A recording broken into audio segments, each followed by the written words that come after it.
Unconscious bias means we put adult labels on children when we shouldn't be putting labels. And when I talk about culture change, we should be asking why. Why is this young guy who's only 13 have a zombie knife that can goes from his waist to his literally his ankle? Why? What would make a young person want to do that?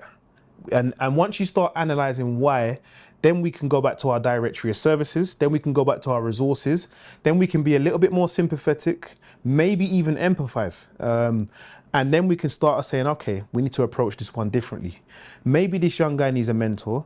Maybe he needs a business coach aligned to his goals and his aspirations, so we can really help him to think outside of the box. Because psychological support. Yeah, maybe he needs trauma recovery, trauma support. Maybe he's faced the adversities, and we can start digging deeper.